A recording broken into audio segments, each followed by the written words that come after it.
ذنوب الخلوات أحرقت القلوب يا شباب. يا مشايخنا يا دعاتنا، احذروا ذنوب الخلوات. يا طلبة العلم، احذروا ذنوب الخلوات. يا من رزقك الله ظهورا في الإعلام، احذر ذنوب الخلوات. يا من أعطاك الله جل وعلا تميزا وجمالا ومالا وعطاء، احذر ذنوب الخلوات.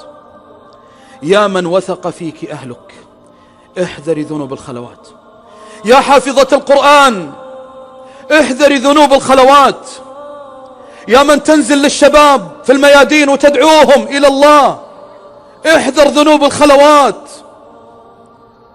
نسأل الله جل وعلا أن لا يفتننا بأعمالنا، وأن يجعل أعمالنا وأعمالكم خالصة لوجهه الكريم.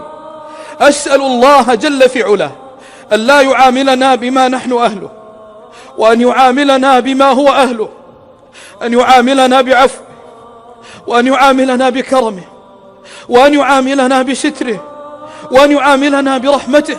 فما بنا والله طاقة على عذاب الله، ما بنا والله طاقة أن نلقى الله يوم القيامة فيقول الله: يا عبدي فعلت كذا ليقال أنك كذا وكذا، قرأت القرآن ليقال قارئ، ودعوت ليقال داعية، وأخذت بيد الناس ليقال أنك رحيم، وجاهدت في سبيل الله ليقال مجاهد. والله جل وعلا يعلم خائنة الأعين وما تخفي الصدور.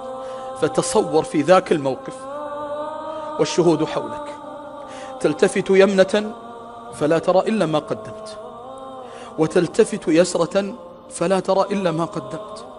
تريد الصلاة لا تجد صلاة، تريد بر الوالدين لا تجد بر الوالدين، تريد خشية لله لا تجد خشية لله، تريد عبادة لله ما تجد عبادة لله. أسألك بالله في هالموقف من لك غير الله؟ من لك سوى الله جل وعلا؟